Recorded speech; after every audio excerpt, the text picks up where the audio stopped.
భద్రాద్రి కొత్తగూడెం జిల్లా అశ్వారావుపేటలో భారత communist party జిల్లా 3వ మహాసభలు ప్రారంభమయ్యాయి.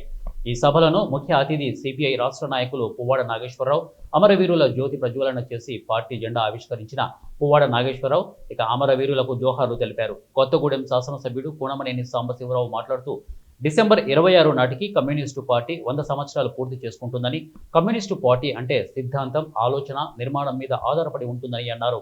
రాజకీయ పార్టీలకు రకరకాల సిద్ధాంతాలు ఉంటాయని, తెలుగువాడి ఆత్మ గౌరవం కోసం అంటూ తెలుగుదేశం పార్టీ పెట్టారని, తెలంగాణ కోసం టీఆర్ఎస్ పార్టీ పెట్టారని, అక్కడితో అది అయిపోయిందని, జనసేన, ప్రజారాజ్యం పార్టీలు ఎందుకు పెట్టారో తెలియదన్నారు.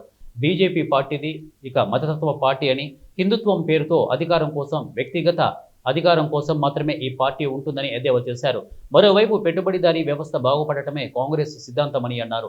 ప్రజల కోసం, ప్రజల ఆకాంక్షల కోసం కమ్యూనిస్టు పార్టీ పుట్టిందని చెప్పారు.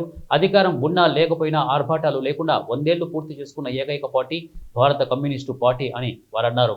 భవిష్యత్తు ఉద్యమాల రూపకల్పన కోసం అన్ని రంగాల్లో జిల్లా అభివృద్ధి సాధన కోసం జిల్లా మహాసభలు ఏర్పాటు చేశామన్నారు.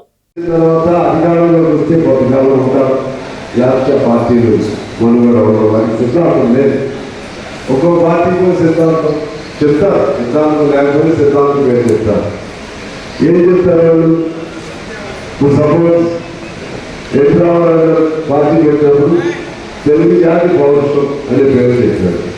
దానికి అది ఆ పరిమితి, ఆ పౌరుషం అంటే అది సమగ్రమైనటువంటి సిద్ధాంతం, సమస్త మానవాళికి సంబంధించినటువంటి అంశాలలో ఓన్లీ స్థానికం కాబట్టి ప్రాంతీయత తత్వంలో కూడినటువంటి తెలుగువారి ఆత్మరావు చెప్పారు.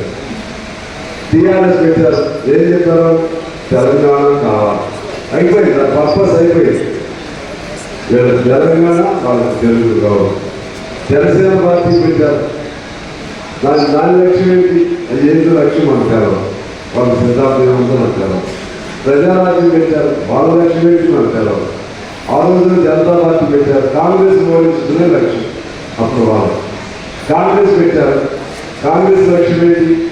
కాంగ్రెస్ ఆనాడు స్వాతంత్ర పోరాటంలో వాళ్ళు ఉన్నప్పుడు కాంగ్రెస్తో పాటు మనం కూడా ఉన్నాం.